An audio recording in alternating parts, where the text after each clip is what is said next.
This story is titled, Parents Sold My Car While I Was Away to Spend Money on Themselves. I had no choice but to call police. Hey everyone, my name is Thomas, and I'm 29 years old.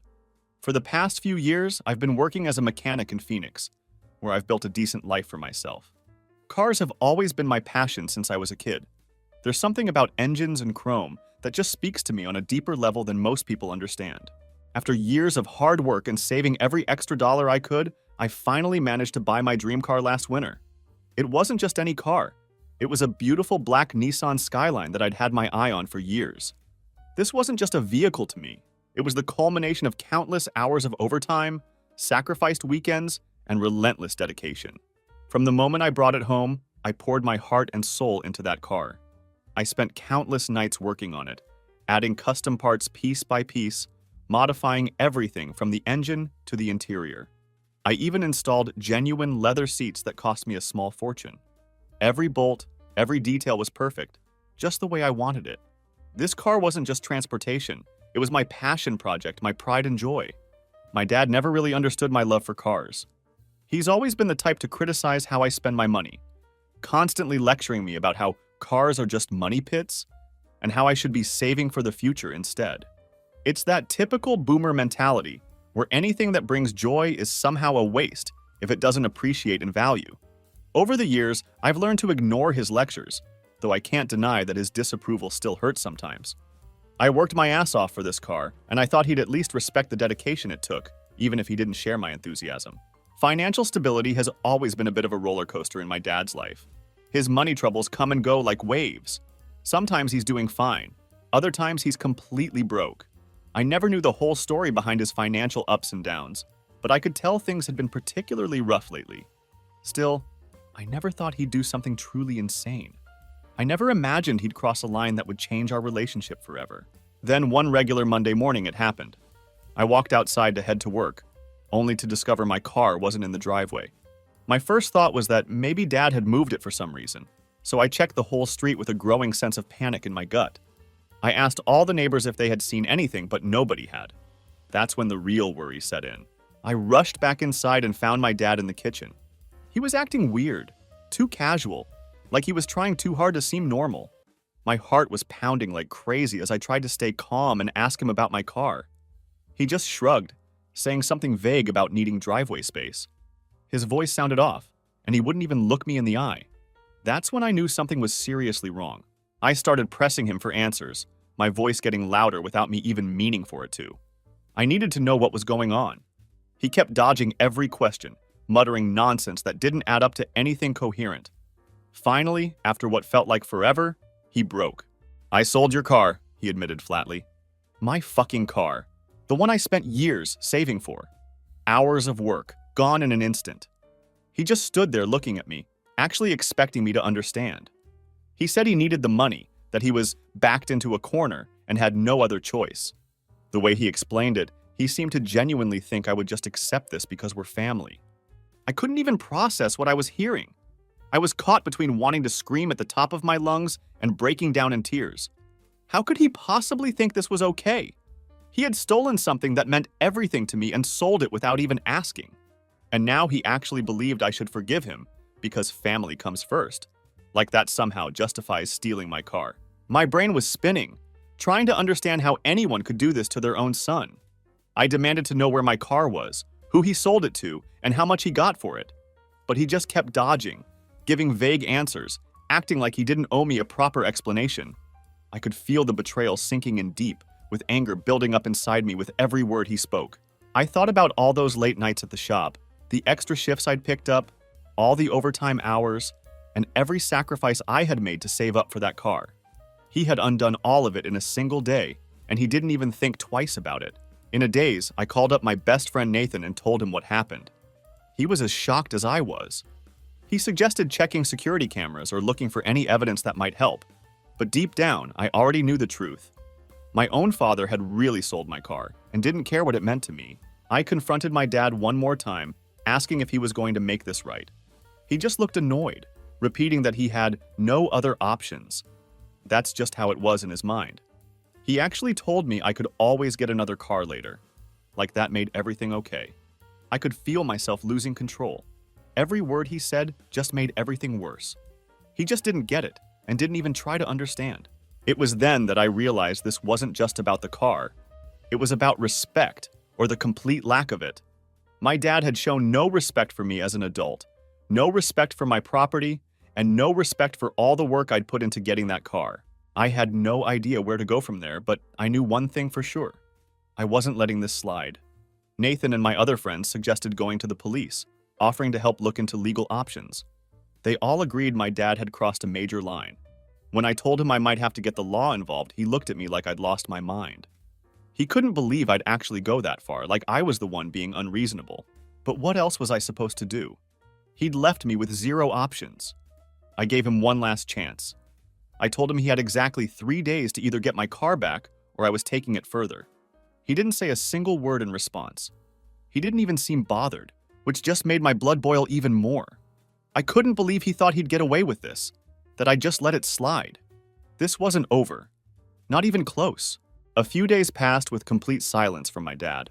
There was no sign he was planning to return the car or make any effort to fix this. He completely ignored my ultimatum, like I never even gave him one. I kept checking my phone, hoping for a call or text, some kind of explanation, but there was nothing but silence. It was clear he thought I'd eventually give up, that I'd just forget about it. That wasn't happening. I started seriously looking into legal options, though I wasn't sure if it was even possible, going after family and all. Nathan knew a lawyer, so I booked a consultation and explained the whole situation. The lawyer said we should definitely press charges, explaining that the car's value alone made it worth pursuing. Plus, I had solid proof of ownership. He told me to gather everything, all documents related to the purchase. I started going through my files, pulling out every receipt, finding proof of purchase, and collecting all insurance documents. Anything showing the car was mine and mine alone. Word spread through the family quickly, and everyone started taking sides. Some relatives supported me completely, saying my dad had crossed a major line. Others thought I should just let it go, repeatedly saying it was just family business. They didn't see the car as something important and thought I should keep the peace. I tried explaining that it wasn't just about the car. It was about respect and boundaries. But many of them just didn't get it. My mom got involved unexpectedly. She usually stays out of conflicts, especially ones with my dad. She called me late at night, saying she had no idea he'd do this. She told me she felt blindsided and even betrayed by his actions. She said she didn't agree with what he did and actually understood why I was taking a stand. Still, she tried to play mediator, hoping there was a way to fix things without making it a legal issue. But I had already given my dad his chance, and he didn't take it seriously. I thought about what to do for days, going back and forth on my decision.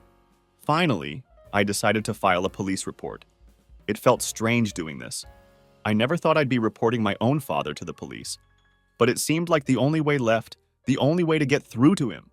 The officer took my report seriously and didn't treat it differently just because it was family. He made it clear that if a crime happened, family ties don't change the law. I told him this was my last resort. I just wanted my car back. When the police showed up at my dad's house, everything changed. He went completely ballistic, calling me all kinds of things. He said I was ungrateful and claimed he only did it for the family. He kept repeating he had no choice, like that made it right. He accused me of disrespecting him and said I was putting strangers before family. I could see how deep his denial went.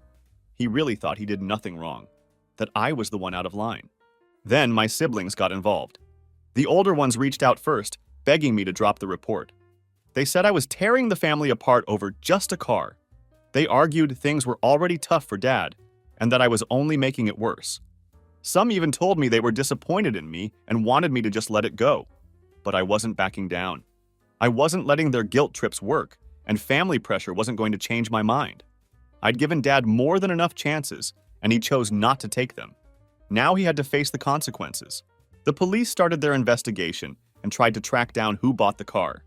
I had no idea who this person was and felt bad for whoever it was. They probably had no clue about any of this. I got an unexpected call 2 days later. It was the buyer. The guy sounded genuinely shocked when I explained the situation. My dad had never mentioned that he had no right to sell the car. The buyer actually apologized to me and said he thought everything was legitimate. He was willing to cooperate with the police. Meanwhile, my dad tried new tactics. He begged for more time, saying if I gave him a few more weeks, He could sort everything out and get the car back to me. I wasn't falling for it anymore. I'd given him enough chances already and couldn't trust a word he said. Every promise just sounded like another excuse. He was just trying to delay things, hoping I'd eventually give up. Everyone started weighing in with their opinions. Some completely supported me, saying Dad had crossed all possible lines. Others questioned if legal action was smart, thinking it might destroy the family. It was hard to hear some of these comments, but I felt validated by my supporters. They understood where I was coming from. As time passed, I noticed my dad getting more desperate. He was finally realizing the situation was out of his control. He never thought I'd take it this far, but it was clear now I wouldn't back down. With the buyer cooperating and the police involved, it was just a matter of time before the whole truth came out. My siblings arranged what they called a family intervention. I got a text from my oldest sister Caroline saying they all wanted to talk. I showed up expecting a calm discussion, but walked into a complete ambush. Everyone was there. All my siblings, my mom, even some cousins. They all stared at me like I was the one who had done something wrong. They told me I was being unreasonable and kept saying Dad was in trouble, that I was making everything harder. They kept repeating, "It's just a car," and wanted me to think about the bigger picture, about the impact on the whole family. I tried explaining my side again, telling them this wasn't just about the car anymore. I couldn't let it slide because if I didn't stand up now, he'd keep taking things, acting like everything was his to use. But they weren't listening. They were too focused on keeping the peace, like the car was just a minor issue that I was blowing out of proportion. In the middle of the argument, my dad finally cracked. He broke down completely and started sobbing. He said he did it because he had no other options and never thought it would come to this. Then, he offered to pay back half the car's value, thinking that would make me drop everything. It wasn't even close to enough. Money wasn't the issue anymore. This had gone way beyond that. The family split into two camps. Half of them felt sorry for my dad and looked at me like I was the villain for not accepting his offer. The others were clearly on my side, but they stayed quiet and just watched everything unfold. They didn't want to get involved directly. I could feel the room dividing. Half wanted this over with, while the rest understood why I couldn't let it go. The police stepped things up and showed up at my dad's workplace to question him there. It caught him completely off guard. This wasn't just family drama anymore. Real consequences were coming. That's when he changed tactics. He started telling extended family lies, claiming I was exaggerating everything. He said I never even used the car, that it just sat in the driveway. He tried painting me as selfish, like I was punishing him over nothing. Nathan and my other friends stayed supportive throughout all of this. They kept checking on me and reminding me I was doing the right thing. Some even offered to help with legal costs if things dragged out. It meant a lot having real support while my family was falling apart. My dad's work situation got worse as the investigation started affecting his job. The pressure was clearly getting to him, which created more tension at home. My mom called again, begging me to drop everything. She said it was straining everyone. She still didn't agree with what he did but thought I should put family first. I knew I was making things hard for her, but I couldn't let my dad off the hook. I had to keep pushing forward. My lawyer filed a formal demand, a clear legal statement that my dad had to make things right or face the consequences. The family arranged another meeting, this time with a mediator. They thought having a neutral party might help us reach an agreement without going to court. The mediation started tense but civil. Everyone sat down, and for a few minutes things were calm. It seemed like we might actually get somewhere. Then the mediator mentioned compensation, and my dad's defenses shot up instantly. He started accusing me of dragging things out and said I was trying to make him look bad. The meeting turned into a shouting match. He even threatened to countersue, claiming emotional distress, which sounded completely ridiculous. I couldn't believe he was serious. The whole session fell apart with everyone yelling over each other, and no progress was made at all. I walked out more determined than ever. If he wanted a court battle, fine by me. I was ready now. For the first time in this whole mess, I knew exactly what needed to be done. It wasn't just about getting the car back anymore, or even about compensation. It was about setting boundaries. I wouldn't let this get swept away. A few days later, I got an unexpected call. It was the buyer again. He said he was willing to return the car and made arrangements to bring it back. The moment I saw it, I felt the betrayal all over again. The car was completely different. There were scratches all along one side, and the front bumper was scraped up. It looked like it had taken multiple hard hits. The interior was a disaster too. The once spotless seats were now stained, and there were scuff marks everywhere. I checked every inch of the damage, realizing that getting the car back wasn't the end. It was just the start of a new nightmare. Now I was facing repair costs. When my dad found out the buyer had returned the car, he went absolutely ballistic. He started attacking the buyer, calling him a traitor and claiming I had manipulated him. The buyer didn't engage, he just handed over the keys and got out of there fast. I told my dad he needed to cover the repairs to make things right, and he actually laughed. He said he'd lost enough already, and that I should be grateful to have the car back at all. He refused outright, treating it like an unreasonable demand. My mom showed up again, begging me to drop everything. She said this was breaking everyone apart and making things harder than they needed to be. She didn't ignore that what my dad did was wrong, but she kept begging me to move on. I could see she was struggling, caught in the middle of all this. She just wanted the problems to disappear without any real accountability. The drama spread beyond our family. The whole neighborhood started talking, with everyone taking sides. Some neighbors supported me, saying I deserved justice. Others, mostly older folks who had known my dad for years, thought I was going too far. They said family issues belonged in private. I couldn't avoid the gossip anymore. Judgment was coming from everywhere. Extended family members got involved online. Cousins and aunts started posting about family loyalty and how family matters should stay private. Some shared twisted versions of the story that made it look like I was the bad guy, tearing the family apart over a car. It wasn't just a legal battle anymore. It was turning into a public spectacle. The legal fees kept piling up. Every step in the process cost more money, and I was starting to worry about the financial burden. Many suggested starting a fundraiser to help with the legal costs. I hesitated at first, but as the family drama kept escalating, the idea didn't seem so crazy anymore. My dad pulled his lowest move yet. He contacted my workplace and tried to get me in trouble, telling them I was causing family problems and making drama at home. My boss called me into a private meeting, and my heart stopped for a moment. I thought my dad had actually succeeded in causing problems for me at work. But to my relief, my boss completely supported me. He said they understood the situation and didn't hold anything against me. They actually thought my dad's actions were unprofessional and that calling my workplace was way out of line. The family was fracturing beyond repair now. Some relatives stopped talking to each other completely. Some took my dad's side entirely, while others finally spoke up to show quiet support for me. Lines were drawn everywhere, and no one stayed neutral anymore. My dad's actions had split the family in half, one side backing him completely, the other seeing how far he'd gone. I knew I couldn't let this go now. The damage to the car was extensive, and the betrayal cut too deep. The way he tried manipulating everyone, it was all too much. It wasn't just about getting the car back anymore, it was about holding him accountable. I decided to pursue damages for the repairs, and my lawyer said we had a solid case. Every step made my resolve stronger.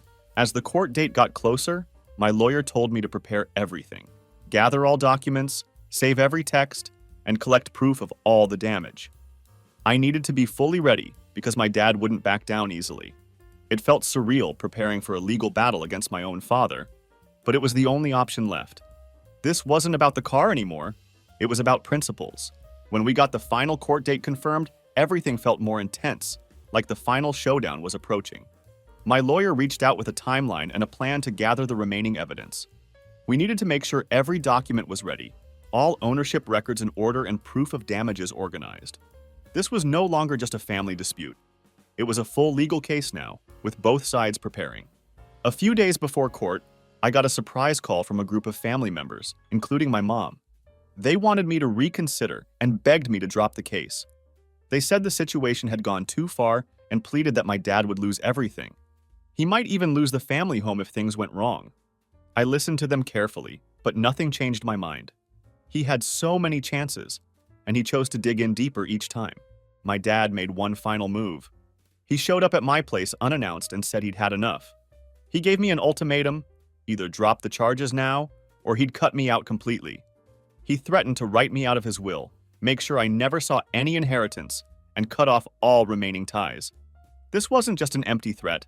He was dead serious. He would rather destroy our relationship than admit he was wrong. During one of our heated arguments, family secrets started spilling out. My Uncle Robert dropped a bombshell. He said this wasn't the first time my dad had done something like this. Apparently, he had a history of taking things, borrowing, or selling stuff before, always to pay mysterious debts. This was news to me, but it explained so much. Later, my mom pulled me aside and finally told me the truth. My dad's problems were bigger than anyone knew. He'd been hiding a gambling debt for years. Every time things seemed okay, he was just covering up the chaos. She looked torn telling me this, like she'd been keeping his secret for a long time, trying to protect our family. More relatives reached out privately to share their own stories. My dad had manipulated them for money too, made false promises, borrowed items that were never returned, and swindled them under fake pretenses. All of it was to cover his gambling debts. The pattern was worse than I had imagined, and I was far from the only victim. My lawyer dug deeper and discovered more violations. Selling my car without permission might have broken other laws, which could increase the damages he owed. When my dad heard about this, he went on a complete rampage. He accused me of trying to ruin him and told everyone I was doing this out of spite. He claimed I had manipulated the buyer into returning the car just to make him look bad. Life at home became unbearable. There were constant arguments and silent treatments. The tension was so thick I could barely breathe. I started thinking about moving out just to get some peace. Nathan offered his place to stay if things got worse. He said he'd noticed how all of this was affecting me and just wanted to help. Even my coworkers rallied around me. They'd heard bits of the story and helped with court expenses. They offered advice about dealing with family pressure and shared their own family drama stories. It made me feel less alone. Some lawyers online offered advice, suggesting we push for a mediated settlement that might prevent a public spectacle. Some even volunteered legal resources to help strengthen my case. Their support kept me focused and reminded me I wasn't alone, even when I felt isolated at home. My dad's behavior got even worse. He started showing up at my workplace, trying to talk things out, but it always ended in a scene. This happened multiple times, and security had to step in. I didn't want my work involved, but his actions left me no choice. The last time he showed up, my boss had to personally ask him to leave. It was embarrassing, but somehow empowering.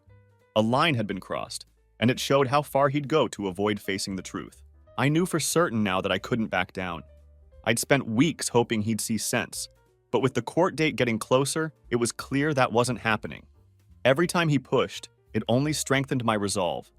Dropping the case would just enable him, let him keep doing what he'd done, using and manipulating everyone. This wasn't just my fight anymore. I was standing up for everyone he'd hurt, everyone he'd taken advantage of. The extended family drama online intensified. They posted vague messages about loyalty and how family matters should stay private. They continued sharing twisted versions of the story, painting me as an ungrateful son and saying I was destroying the family over a car. This wasn't just a legal battle now, it was turning into a public circus. The legal fees kept growing. Every step cost more money, and I was really starting to worry about the financial burden. People kept suggesting a fundraiser to help with the court costs. I hesitated at first, but as the family drama kept escalating, the idea started making more sense. My dad continued to make things personal. He showed up more frequently and tried causing scenes. Each time got worse, and security now knew him by name and had to escort him out. My boss kept supporting me, saying they understood and thought my dad's actions were inappropriate. My workplace started feeling like a safe space, the only place without constant drama. I seriously considered moving out temporarily. Nathan offered his spare room and said he was worried about me. He could see how the situation was affecting me. Other friends chipped in support too, offering places to stay and sharing advice about dealing with toxic family. They made sure I wasn't alone through all of this. Finally, the court day arrived. Walking into the courtroom felt surreal. I knew my dad was sitting on the other side, but I tried not to look. The tension was so thick you could cut it with a knife. I took my seat and tried to glance at my dad, but he wouldn't even look my way. It was like we were complete strangers, not father and son. A lifetime of memories seemed to mean nothing to him now. His lawyer started first. Their defense was built on the concept of family necessity, claiming my dad was justified in taking the car because he was doing what was best for the family during a financial crisis. He actually argued that my dad had the right to take the car as part of his parental sacrifice for family stability. It was complete bullshit, but they were really trying to make it work. My lawyer stood up and didn't waste any time dismantling their defense. He presented all my ownership documents, proof that I bought the car myself, and evidence of all the customization work I'd done. He also introduced records of my dad's pattern of taking things, showing that this wasn't a one-time mistake. Then he highlighted all the damage to the car, making it clear that this was theft, plain and simple. Then something unexpected happened. My cousin Marcus, who hadn't been vocal about the situation before, asked to testify. He shared his own story about how my dad had borrowed money from him years ago, claiming it was for family needs, and never paid it back. He revealed that this had affected others too. There was a pattern of broken promises and financial manipulation, a trail of people my dad had used. The judge listened carefully, and I could see the impact of the testimony. I watched my dad during this, seeing the strain on his face, his jaw tightening, his fists clenching. Finally, he couldn't hold back anymore. He erupted in the courtroom, starting to yell about family betrayal. He said I had manipulated everyone and claimed I had turned the family against him, making him look like the villain. His outburst didn't help his case. It only hardened the judge's expression. The judge called for order and gave my dad a stern warning. He struggled to calm down, and everyone could see he was losing it. The judge took time to consider everything. I could tell this wasn't a typical case for him. Finally, he delivered his ruling in my favor. He ordered my dad to pay for all damages from the unauthorized sale, all repair costs, plus extra punitive damages for the emotional and financial toll this had taken on me. My dad's face just dropped. He looked completely shocked, like reality was finally hitting him. It was the first time he seemed to realize that his actions had real consequences and that he couldn't talk his way out of this one. The ruling deepened the family divide. Some relatives finally showed their support, saying it was about time my dad was held accountable for his actions. Others still thought I had gone too far and kept saying I should have let it go. That family should come first, no matter what. The rift was permanent now. I knew things would never be the same between us. My dad reached out a few days later and attempted a sort of apology.